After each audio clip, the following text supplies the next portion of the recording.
Hi there, this is Cheryl Walchi again from Astral Connections, and here with me I have Geri De Stefano.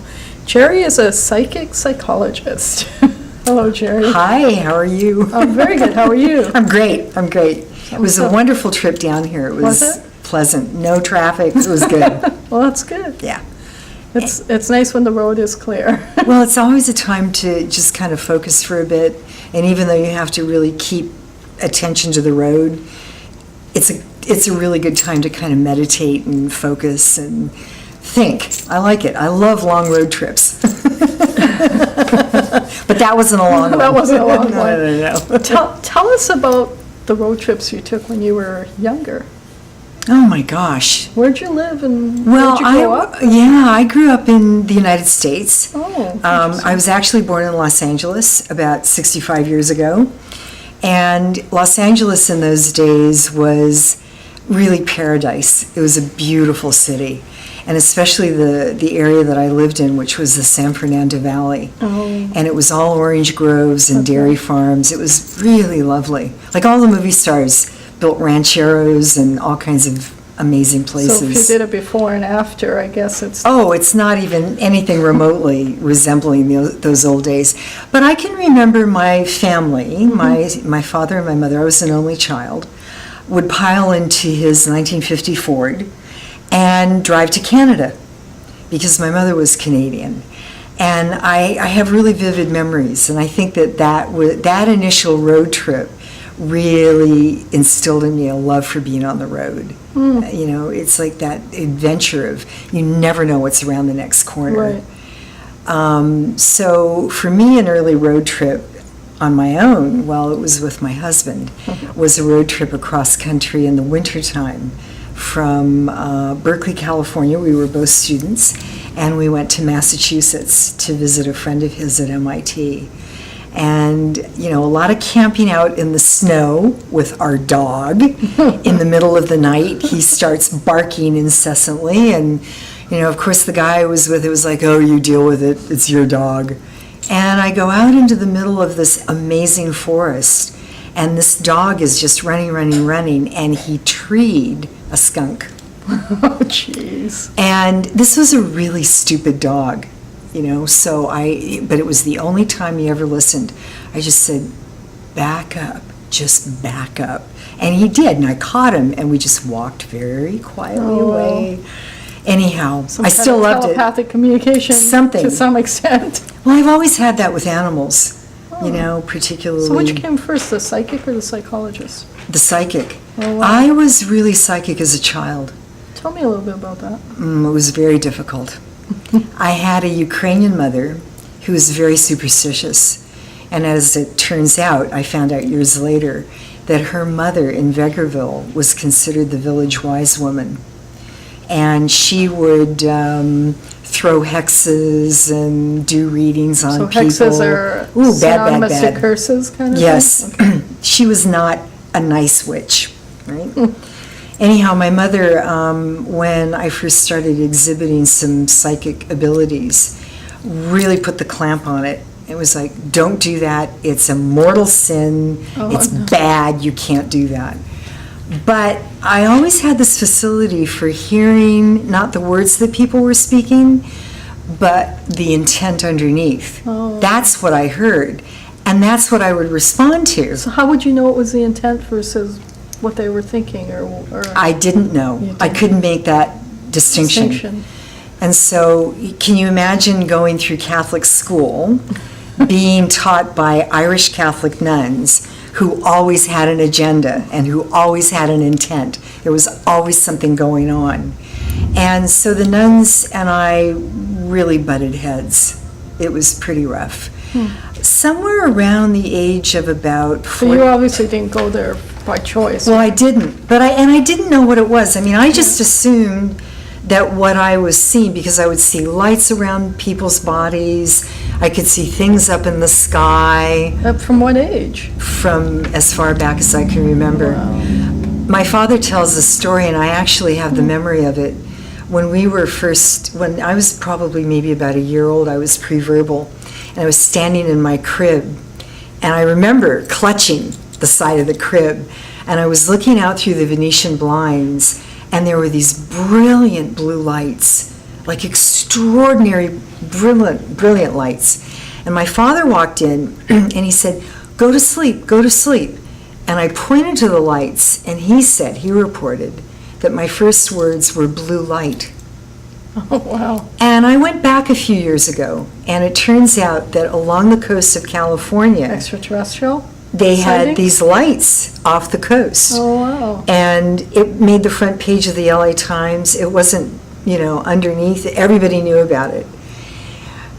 I have a feeling, and from what came after, that That experience opened your psychic yeah, I think it senses. really opened the door.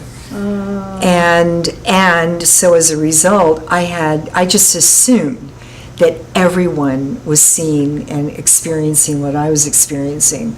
It took me till about the age of maybe 7 or 8 to figure out that nope, they definitely were not.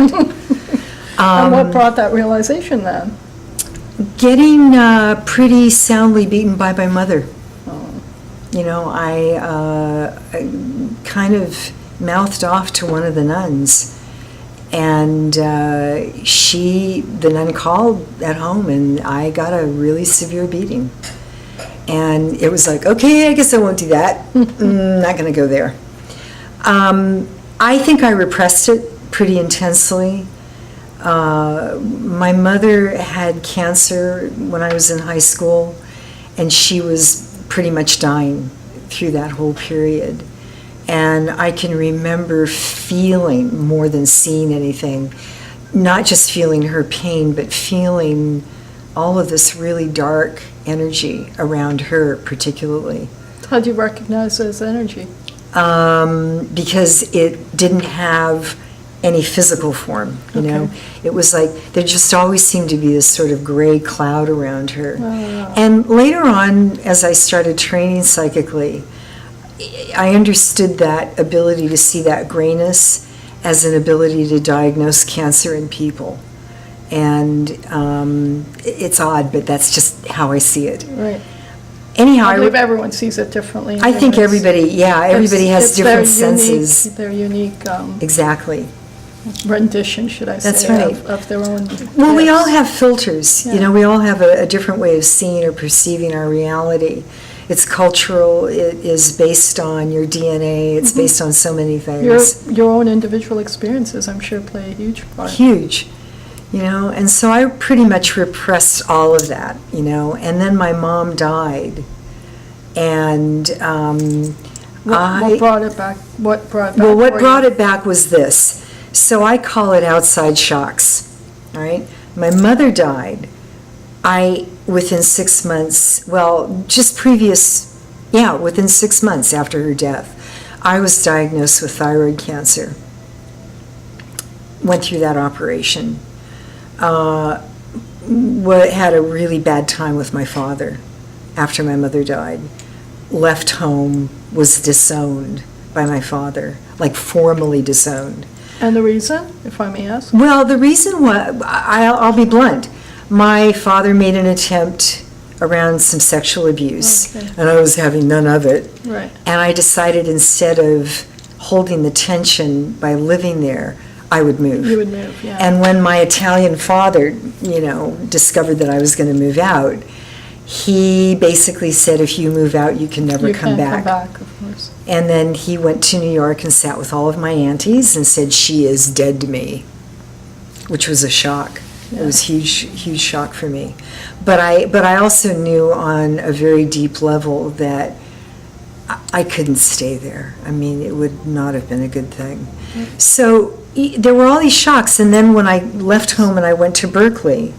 So wait, first of all, the thyroid Oh, cancer. thyroid cancer. How Well, did that you changed go my from life. thyroid cancer to Berkeley? Okay, well, that wasn't a very big leap at all, actually. How'd you overcome it? Well, I had, up until the time I had the operation, I actually was quite thin and a little bit taller than I am now, actually. And I was modeling in Los Angeles. And when I went in for surgery, they decided to remove the thyroid and some of the parathyroids. Story, Yeah. I went, within 2 weeks, I went from 125 pounds to 145. And suddenly, I could no longer model. Oh, no. And I sat there in this complete, utter grief around my life. Oh, now what am I going to do? But your cancer was gone. Well, yeah, the cancer was gone. And I was, I think, pretty much of a fluffhead. You know, I mean, I was a product of Los Angeles. You know, image, cars, who you knew. And that experience changed my life, because while I was in the hospital, I realized that my life as I knew it was done. But I didn't know what I was moving into. And so my boyfriend and I decided that we would go to Berkeley, go to school in Berkeley. And when I got to Berkeley, I was shocked at what was going on. It was. Are you going to elaborate? Oh my God, 1969-70. I was born in 69. Yeah, there you go. It was the height of the hippie revolution. Sex, drugs, rock and roll, wide open. And the students on campus were revolting. They were in the throes of their revolution. It was an exciting time, but it was shocking to me. Why was it shocking to you? Because I it guess was because you came from a nunnery. unlike anything I knew. Yeah. I mean, I considered myself a very straight, Catholic, very conservative young woman. And I walked into the direct opposite. The extreme opposite. The extreme opposite, which was perfect, actually. It was really good. It really shook me up. And people were really into, you know, talking about politics and consciousness, but it was like, it was over there. And then, again, more outside shocks. You know, my partner and I split up. I was kind of on my own. And then what happened was very important. And this is really the pivotal point in my development. I was living in San Francisco, and I became very, very ill. And I, you know, very high fevered, very, like, lymph glands getting really swollen in my body. And I had been living a life of excess. And so I thought, well, I'm just run down. But I went to the hospital, and the doctor said, well, do you drink? Yes. Do you do drugs? Well, yes. Well, you're just exhausted. Go home and go to sleep. So for 3 days, I was passed out in my bedroom. And when I woke up, I realized that a lot of time had passed. And so I called a friend, and he came and got me and took me to the hospital. And that's the last thing I remember, 1971, February 1971. That's the last thing I remember. And then went into a near-death experience. And when I came out of the near-death experience... Can you tell us about the near-death I experience? can, actually. The report is that I had been out for about 10 days. And in that 10-day period, one of my roommates had left a book by my bedside, and it was called A View Over Atlantis. And fascinating. I know. And I was having all of these dreams and memories of being in Atlantis. Wow. And it was, and I guess you told her about it, and she brought the book for no, you, or it was no, just no, a coincidence? No, the book triggered, I didn't know about the book, but the book triggered all of these dreams. I mean, I was having conscious dreaming, lucid dreaming, while in a coma. Okay. Right? And so, and then I was, you know, forgiving my father and forgiving my first husband and my mother. Everybody was appearing to me, and I was releasing them. And then I remember going down a long tunnel very fast and coming to the end. It was a brilliant green light. And I was looking into a grotto, this kind of under subterranean but very well lit grotto. And there was a woman standing there, very beautiful. And she said to me, she didn't say anything, she just beckoned, come, come, right? And you didn't recognize her? And I didn't recognize her. She was like a goddess, you know, like a goddess. And so as there was this membrane, like a like being in an amniotic sac, actually. Yeah, there was it's kind of jello yeah, you know, that right? sensation. And as my right hand went through, It didn't go through. well, it did go through. As my right hand went through, my entire life passed before my eyes. And as my left hand passed through, my future passed through, my consciousness. And I could see my future. And then I drew back and I said, I'm not ready. I'm not ready to go yet. And so she turned and she smiled and she disappeared. And then it was like being at the bottom of a pool of water. And as I looked up, I could see the sunlight. And I came up through the water. I love to swim. Water's my thing. I'm a Cancer, right? Wow. So I came up through the water, and as I broke the surface, I woke up, and there's this doctor sitting there. Her name was Dr. Elsie Rose, and she was English, and she said, "Oh, my dear, we thought we'd lost you." And I said, "What's wrong with me?" "Well, my dear, had you lived in 13th century England, we would have called it the plague. But since you live in 20th century America, we'll call it an unspecific viral infection, the plague." 3 months before, I had been to an intensive where I had processed all of these images of dying very badly and not well of bubonic plague. Oh my God. And there I was again, right? I was one of 12 cases that year in San Francisco. That near-death experience, I realized from that experience, because I really got the message pretty clearly, that again, my life was done as I knew it, and that I was on God's time, right? Cosmic time. Yeah. And that, You're on the brink of a new experience. yeah, and also that it was about service.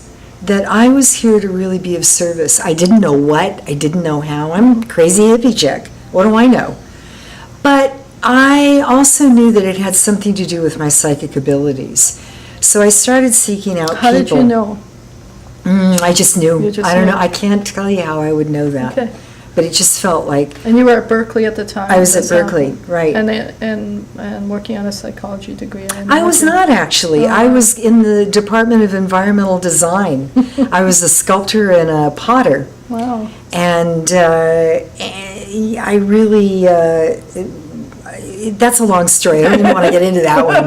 But at the time that this happened, I actually wasn't in school. I started looking for people who could train me. And a friend of a friend who was a psychiatrist, well, no, she wasn't a psychiatrist. Actually, she was a psychiatric social worker. I went to her one day and I said, "Look, I'm having all of these weird things happen. I can look through people's bodies and I can see their organs. I can see the blood pumping through their bodies. I see lights around them. My dead mother appears to me. She talks to me. I think I might be going crazy. I think I'm psychotic." She kind of looked at me and she said, "You know, I don't really think you're crazy, but I do think you're very psychic." And she was the first one to name it, Okay. really. And I said, "Well, what Why am I-" was she familiar with it? Was she psychic? Well, it turns out she was a very gifted psychic herself. Oh, wow. And she ended up by being my first teacher. Her name was Alta Piki. And she did very basic meditation, grounding. At that time, she was involved with the Berkeley Parapsychological Field. Institute, not Berkeley Psychic Institute, but there was a group that would meet Okay. to talk about psychic stuff. She introduced me to Helen Palmer, who was who is still a very gifted psychic. Helen did some work with me. She passed me on to Michael Simons. I got training. Took about 10 years So, of training wow. So 10 years of training to develop your psychic skills, to get control, of your psychic skills. because I was all over the map. I Yeah, couldn't turn okay. it off. And one of the things that I was really clear about was that if I ever got a handle on it, I would actually show other people how to get control of those Wow. states. And do you feel confident enough to do that? Absolutely. Wow. Absolutely. They were hard teachers. They were tough. They were really tough on me. We'll arrange courses. Good. They were really tough, but they were really grounded. But they were also very grounded in the humanistic psychology movement that was really big at the time in the 70s. Fritz Perls was really, he had really Why developed... does that name sound familiar? Gestalt. He was the father of right. Gestalt That's therapy. it. Right. Oscar Echazo was doing a lot of work around the Gurdjieff work, Yeah. and, it was rich.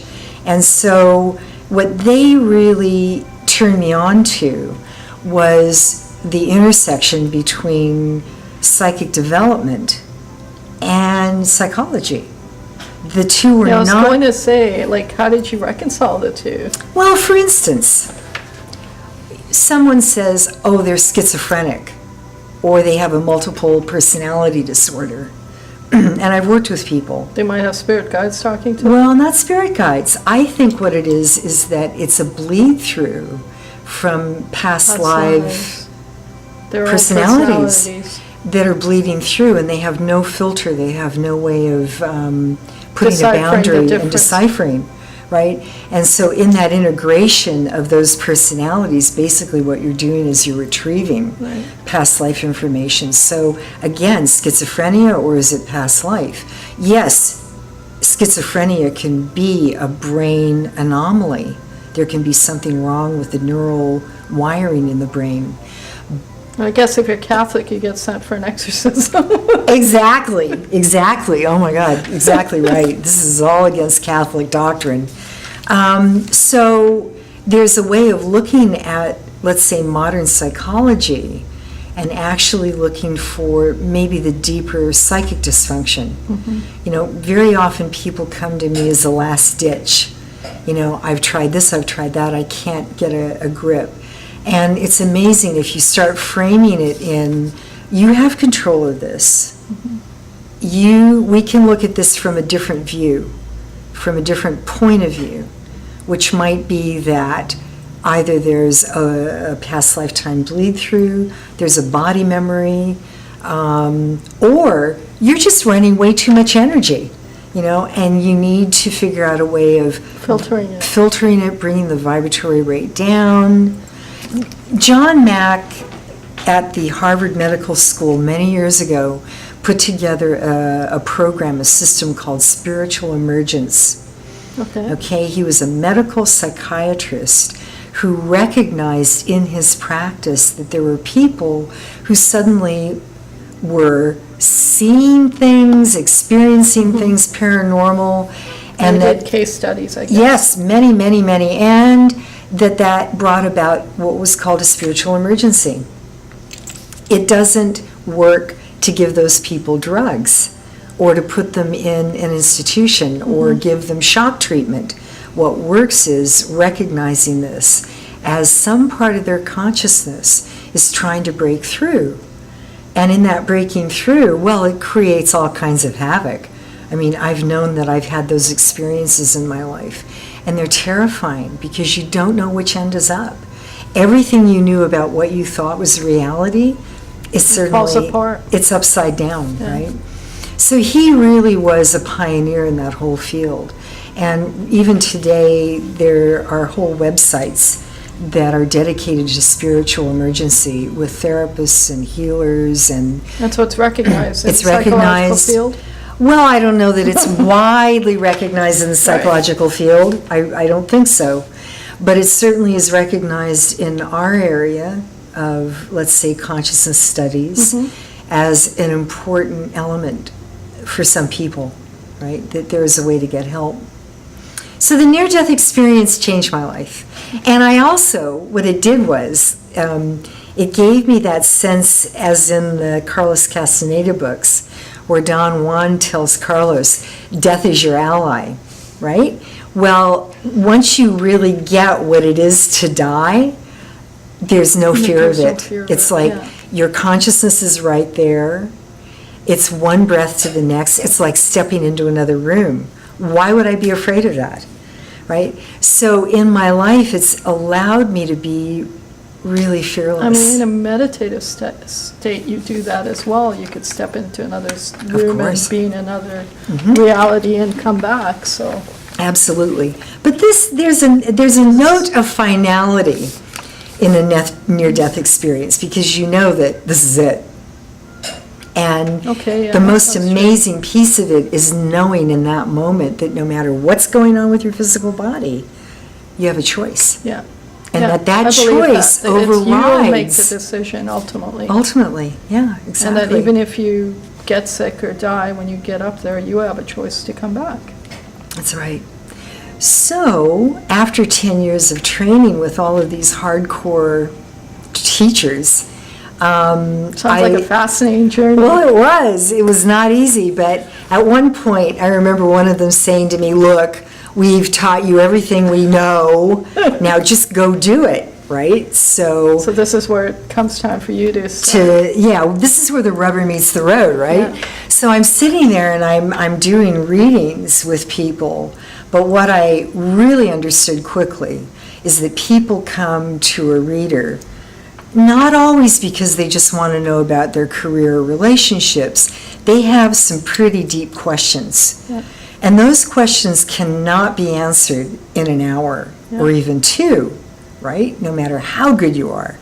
And so this is when I decided to go back to school. Okay. Well, it was kind of decided for me in a way.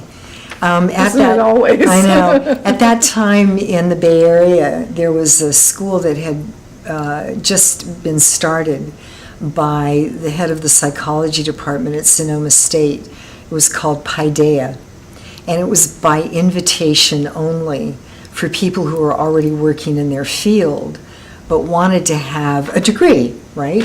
And also to come together with other minds under the umbrella of general studies. Right. So I got invited to go, and I went, well, I don't really want a PhD, but I really want to hang out with these guys because they're really bright. Right. And so Robert Anton Wilson, who is a really famous writer, he wrote the Illuminati trilogy and the Cosmic Trigger. He and his wife became really good friends. Bob and Helen Palmer and a lot of different people were in this group. Wow. And it was and computer people and doctors and acupuncturists and geeks, a lot of geeks, writers, science fiction authors. Yeah, well, I think I am one too. We all would get together once a week and we'd have these amazing conversations. So after about 2 years of this, Art Wormuth, who was the head of the school, he said, you know, you've been hanging out, you really need to get on with it and do something, right? Again. So I did the dissertation and I defended it orally. May I ask what your dissertation was on? Well, it was on that intersection between psychology and parapsychology. Okay. And it was actually a treatment protocol for schizophrenia. And at the end of my defense, 5 hours with me having 104 fever, right? I don't know where I was during that defense. At the end of the defense, he just walked up to me and he said, you know, I didn't understand a whole lot of that, but I think you're onto something. And he said, so yeah, you know, we're gonna pass you on this one. Anyhow, then, and that was about 1982, I was a little unclear about what I was going to do at that point, but I had a good private practice going, mainly as a psychic. Okay. And I was doing transformational therapy and processing with people. And I really... So like emotional release. Emotional, psychic release, all kinds of different things. I had a really lovely client, Frank Babcock. He came to me for a reading one time, and he said, well, I'll be back next week.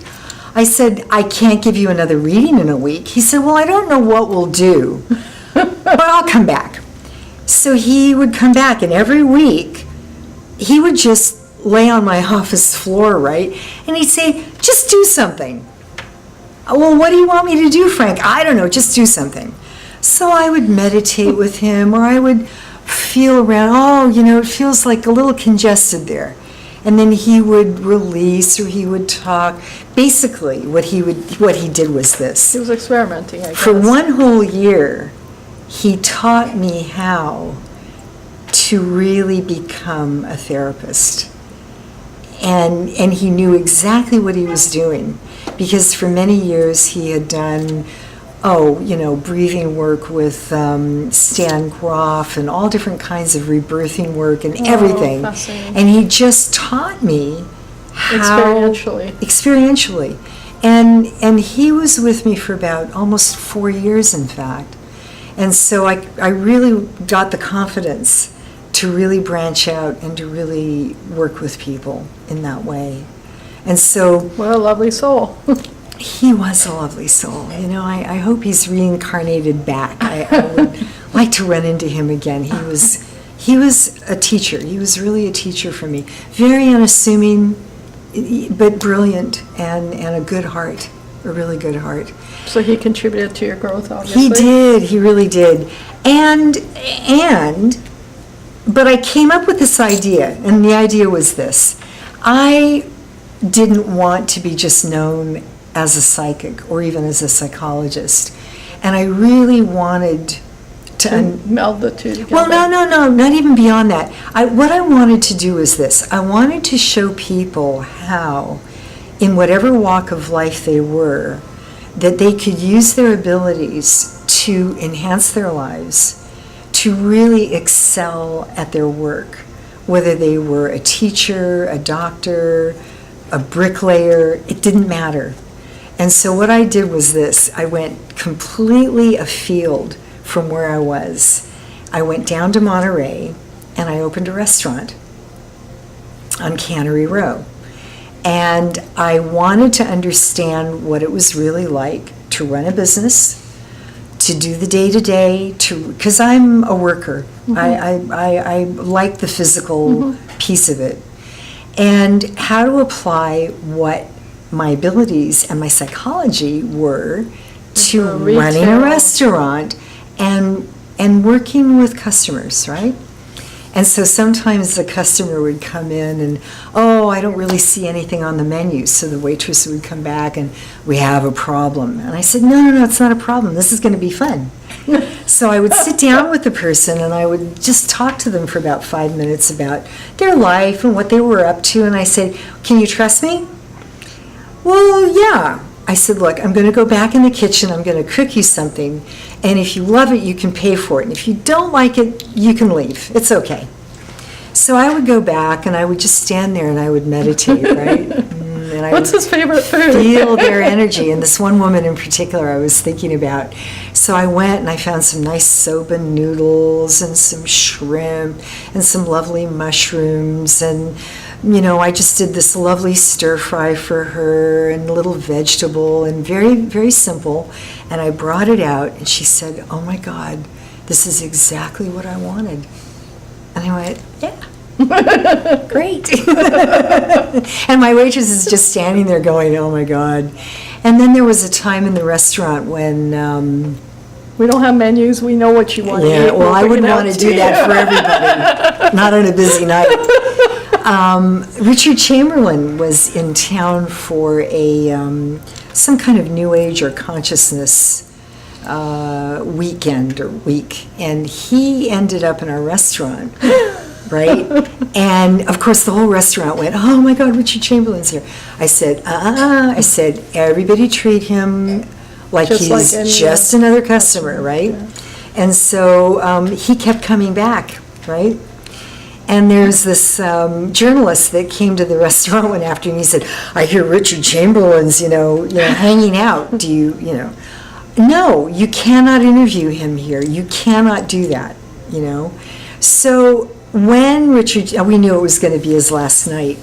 Connie, the waitress, was a costume teacher at the college at Monterey. And so she went up to him and she said, Mr. Chamberlain, I really appreciate all the amazing work that you've done. And I really want to thank you for your beautiful involvement in theater. And he was so touched, right? And so then he started really talking to us about what he was doing there. And and how he appreciated just being in such a safe, and he used the word safe, energetic place. Oh, wow. And I said, well, listen, we had a psychic bubble around you, believe me. And he just looked at me and he said, well, I could really feel it, you know. Wonderful. So this was good training for me. And I was teaching classes at the time in Monterey. So did you have a goal with that, or did you know where it was leading to? The restaurant? Yeah. No, I didn't have a goal. But I did know the day when I was done. I woke up one morning and I said, we're done. And I put a sign on the door that said, gone fishing permanently. And that was it. We were done. And I wanted to go back to the Bay Area. We actually ended up in Sonoma County. I work on something called a signal.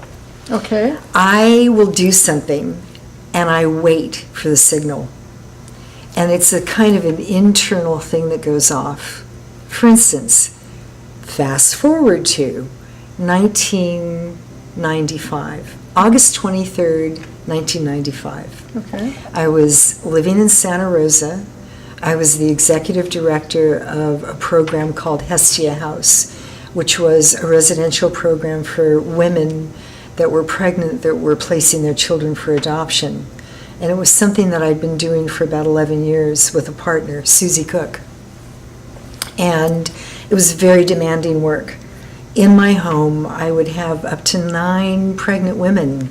Can you imagine the drama of 9 pregnant teenage women? And my own 2 daughters. And it was Just had to get them to breathe heavily. but it was good work. Yeah, right. It was good work. That's a whole nother story. But August 23rd, I woke up, and it was hot, and I was grossly overweight. I was miserable. I looked at the man laying next to me in bed, and I went, 23 years is way too long with this one. And I just knew the signal went off. I knew in that moment that I had to get up out of bed. I had to do everything in my power to lose weight. I felt like I had to lose a lot of weight, get fit, and I had to let go of this relationship. I had to let go of everything. And so that's what I did. This investment of a home, of a pilot program, everything. By January, March, well, somebody got me involved in Landmark Education, yes, the I'm forum familiar with training. that. I've done the intro Right. too.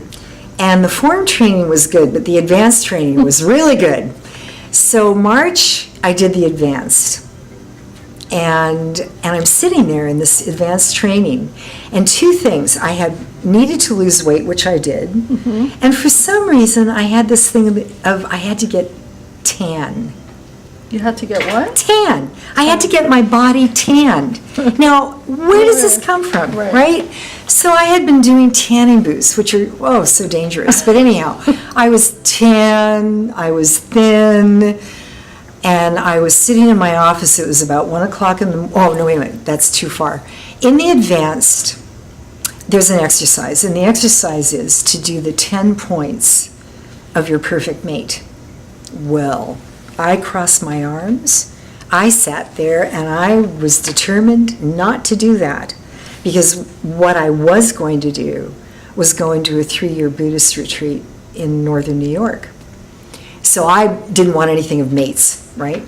But everybody's writing away like mad, and you got to do the exercise, right?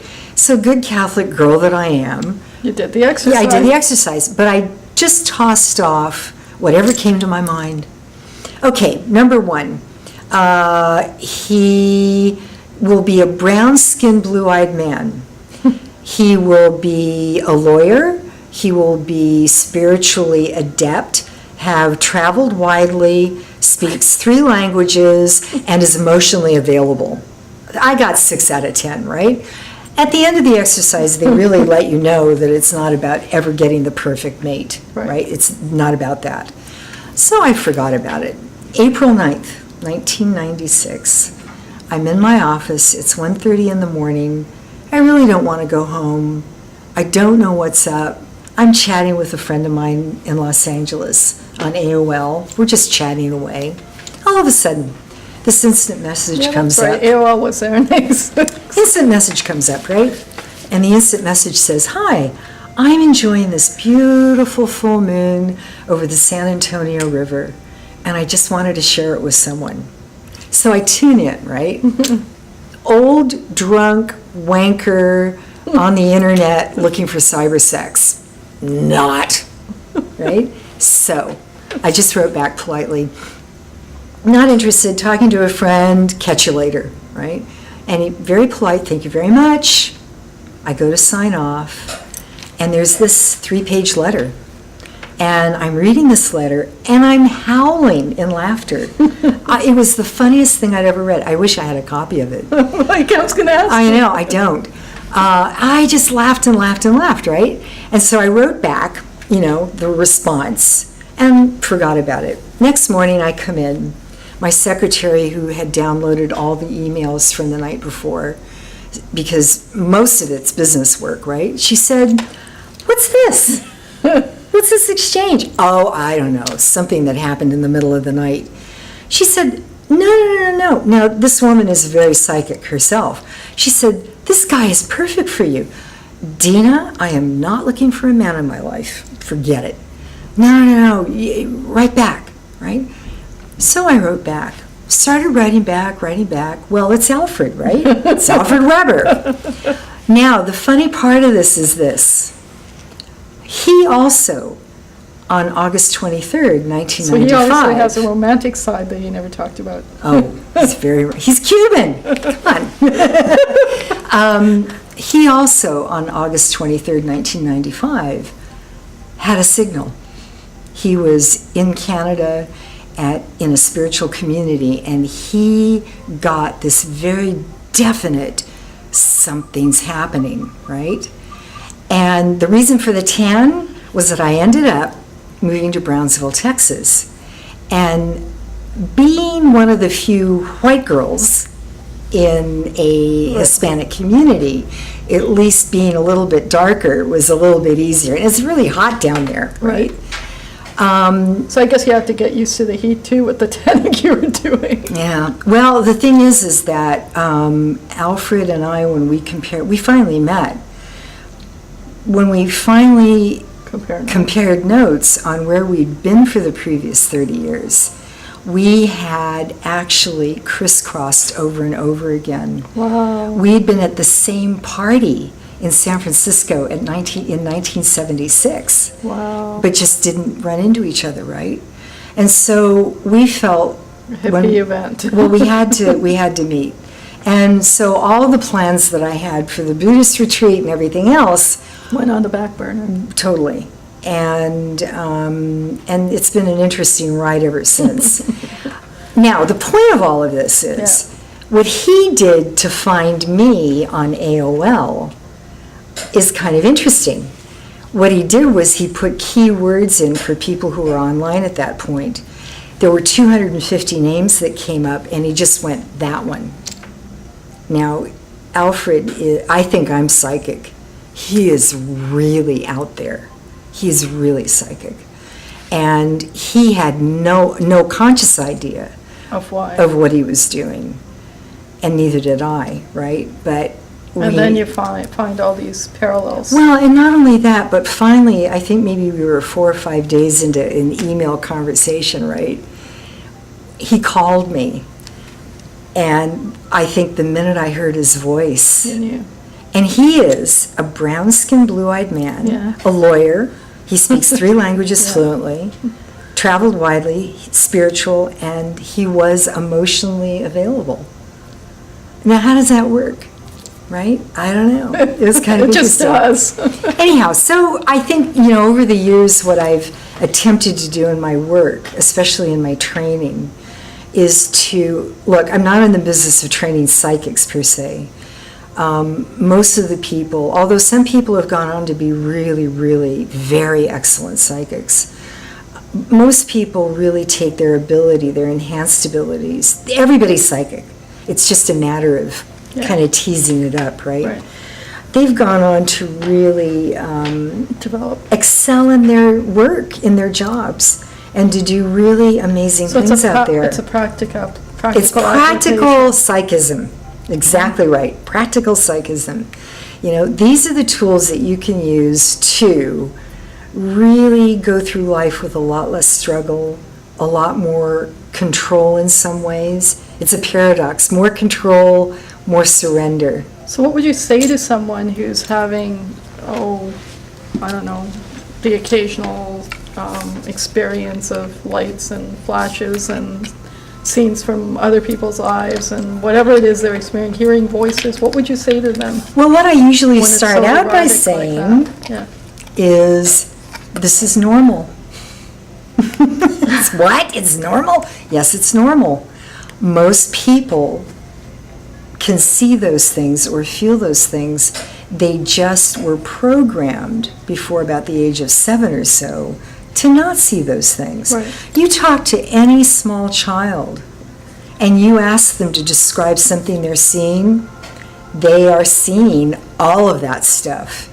It's just that when they get in front of the TV or in school, they forget, it disappears. It's always there, but they just don't really focus on it. Well, I don't know. I don't think they have a fear of it at that time. Well, they have no fear. Yeah. And what I'm recognizing with what we would call the Indigo Children or these crystal children that were born in the 80s, early 90s. Now, some of these young people, to this day, even though they're in their 20s, 30s, they never lost the abilities. They still see all those things. It's just that, oh, well, it's what I see. And they don't make a big point of it. It's not anything special. And their hardwiring is very different. I mean, literally, their DNA is different. And so their ability... How do we know that their DNA is different? Well, there's been some medical research. Turns out that they're finding that some of these young people have like an extra bit in their chromosomes that seem to really boost their immune system. There are also cases of children that were born to HIV-positive mothers who were not HIV positive themselves, and they're finding that their DNA is different. And so I believe that there's some kind of there's a mutation, there's an evolution in our DNA. We hear a lot of people talk about 12-strand DNA, you know, that this is what we're going towards. Carbon to crystal and blah, blah. Well, I think it's a metaphor. But I also think, actually, that the DNA is changing. It is mutating. It has to, if we're going to survive, right? So these young people have a very different hardwiring.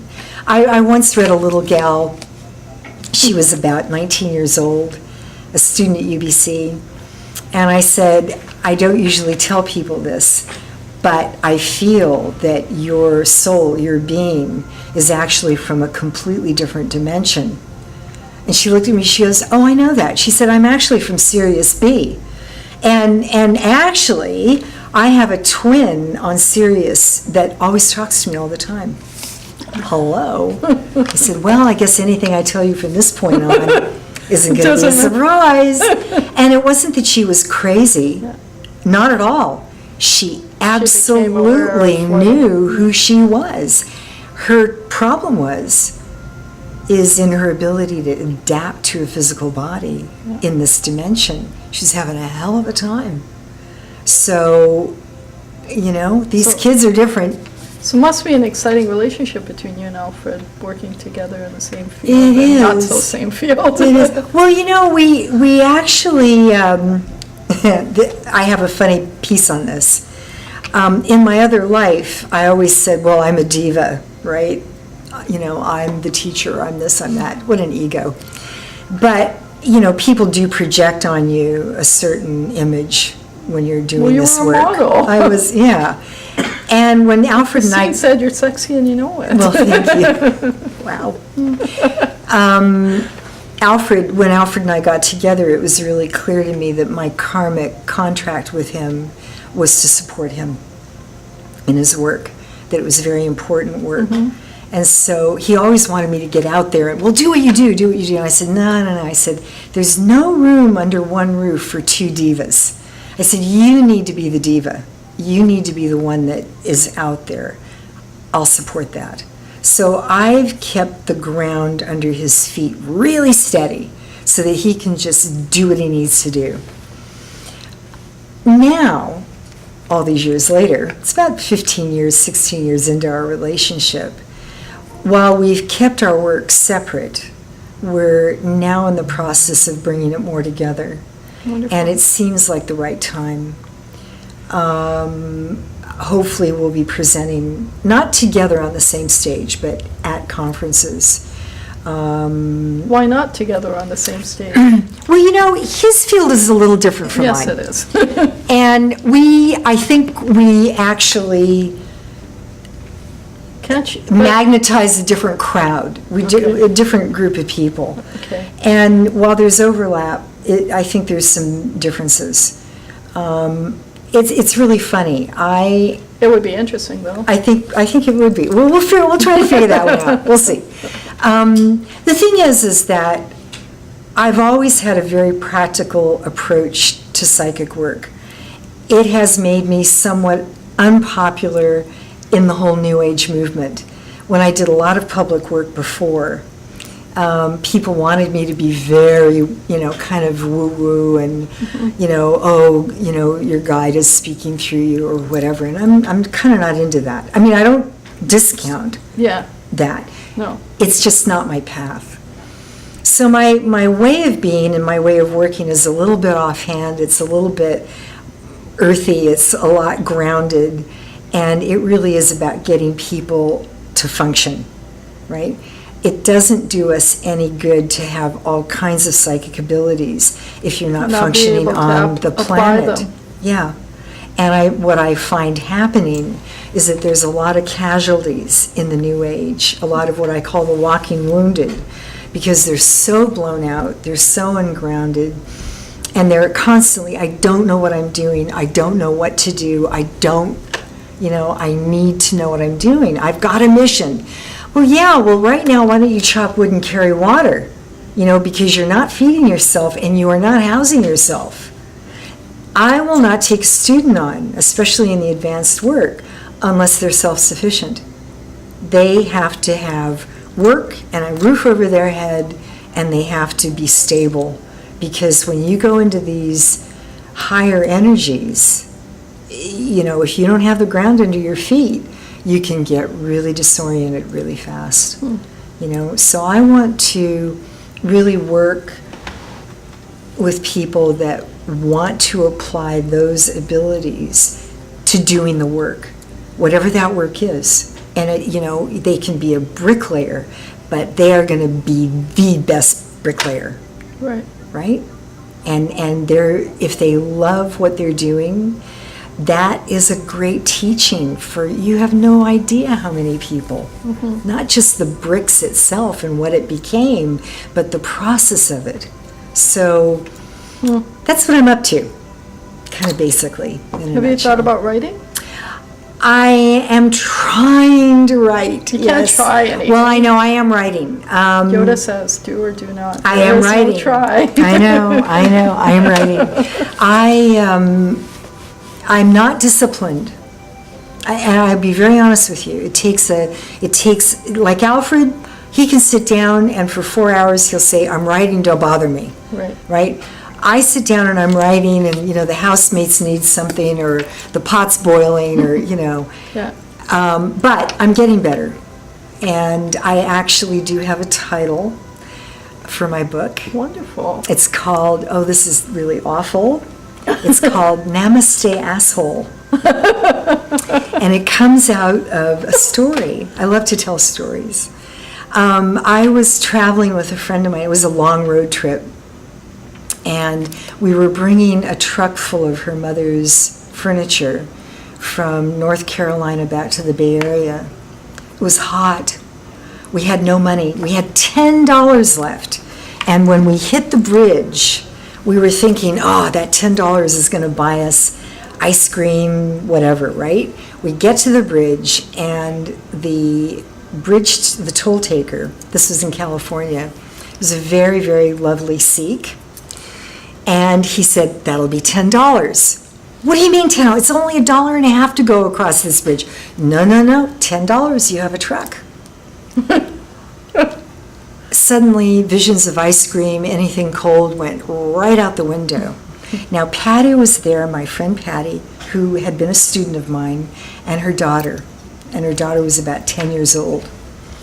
I don't know what came over. This is like The Exorcist revisited. It was as if I was possessed. All of this rage and anger came up, and frustration of being on the road for days on end, and the end is in sight, and that ice cream cone is sitting right over there, right?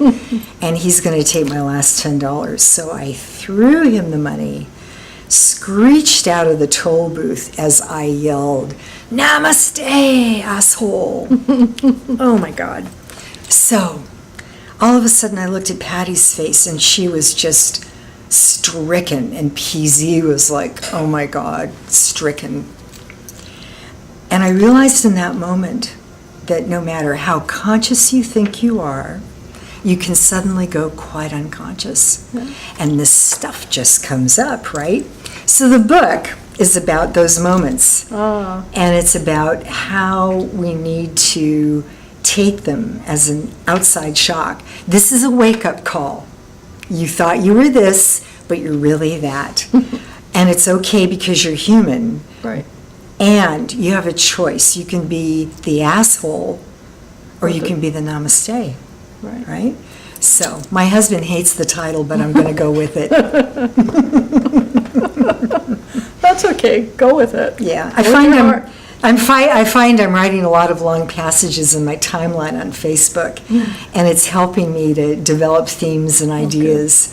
So I'll pull it together. So you're teaching some courses here. I am. So will you tell the audience about some of the courses you'll be teaching and what they can expect? Yeah, we started out a few years ago. I teach a basic course. It's 10 weeks, once a week. It is designed to really get the basic skill set down in terms of how to function on a psychic level. I also look at each person's individual ability. Some people are hardwired for clairvoyance, the ability to see. Some people are hardwired for clairsentience or clairaudience, whatever. In my day, we were all trained as clairvoyants. But I'm clairsentient, and so I have that feeling level, right? So I've developed a lot of techniques for teaching people. At the end of the 10 weeks, if they want to go on, we do a second 10 weeks. And this is more using... Advanced, or it's well, it's not advanced. applied? It's kind of an intermediate. It's an in-between stage. The second 10 weeks is really about more personal processing. I believe that what inhibits a lot of our psychic abilities, or the energy to move freely, are the patterns and programs that the chakras hold, that we hold in our bodies. So this is a 10-week way of accessing some of that material and releasing it and letting it go. Make more space. Then I have what's called the 1-year seminar. And it's a 1-year commitment. It is once a week. I did a series of classes, put together a group. We did the 1 year. We're now in 3/4 of a way through the second year. They really don't want to let go yet. And I'm fine with that because I have a really good working group. Next year, I will do another series. I'm going to do another 10-week basic that will probably start in February of 2013. We'll do the 10-week basic, do the second 10 weeks. And I'm not sure if I'm going to do another 1-year seminar. Okay. This will be my 4th 1 year in my life. I thought it would be my last. We'll get you lots of students and twist your arm and get you there. Okay, well, maybe so. I would like that. I think I would like to do another 1 year.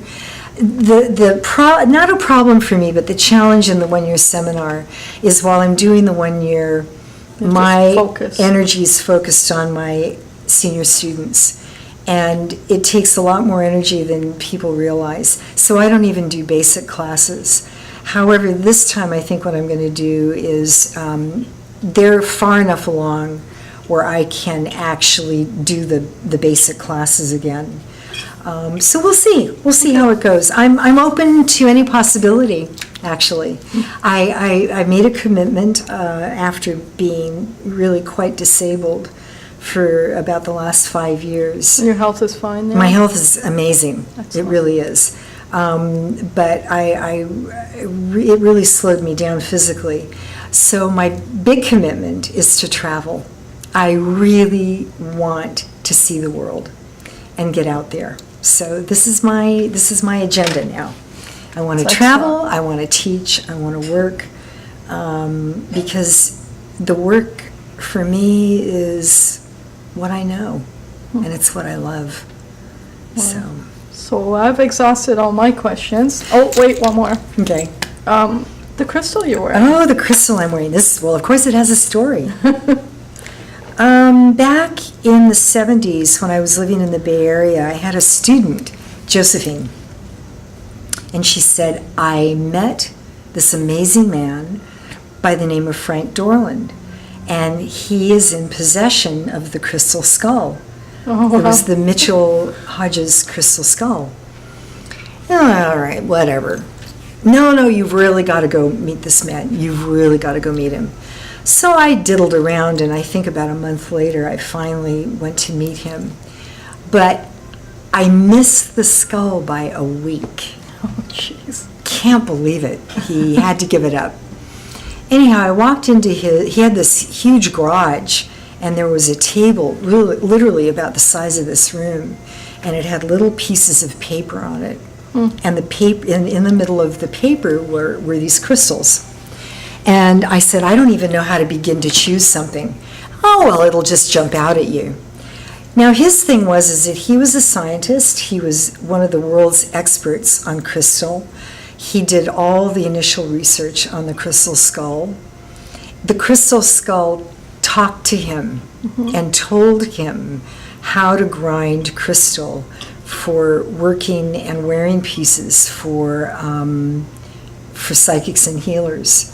So I got a little piece from him, not this one, but a little piece from him and then I started selling crystal for him. I would go and he would give me, a huge vat of crystal, and I would sell it off to different people. Finally, one day when I went to see him, he said, "You've outgrown that piece."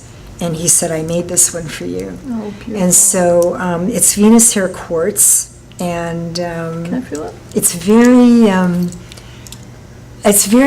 very unusual piece. Right.